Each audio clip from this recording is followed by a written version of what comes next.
guys, dito tayo sa pinakamalaking subdivision dito guys sa Davao guys. Itong Dika, no, Dika Takunan, ito tinatawag Dika Takunan. Isa sa to sa pinakamalaking subdivision dito sa Davao City guys, kasi phase 1 hanggang phase 12 to, phase 1 hanggang phase 12 ang yang ano nito. Mayroon pa yung ibang phase dito, may kagaya ng pinuntahan ko, phase 8, phase 8A, phase 8B, no.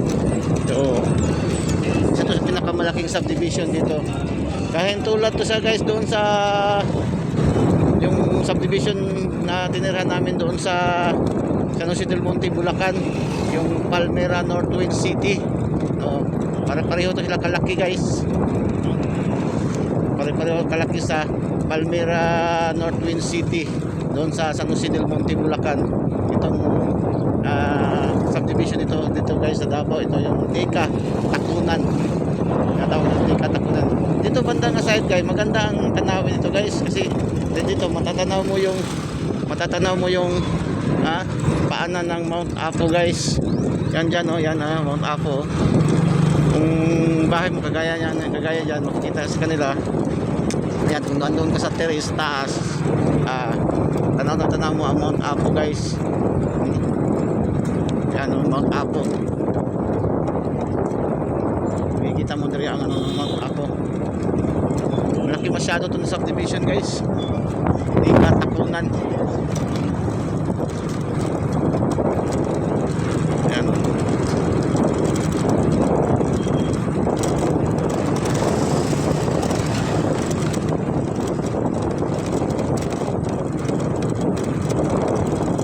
Malamig masyado ang presko pa rin ang hangin dito guys. Para kang nasa Tagaytay din.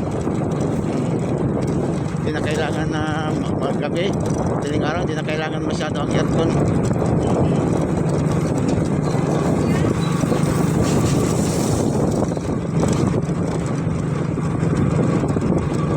Ito yung pinakadulo niya guys.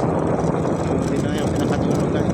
Pinakadulo niya kasi lulusot tayo, exit tayo dito sa kanyang likuran, kasi pupunta pa tayo sa may bandang Tukbok, no?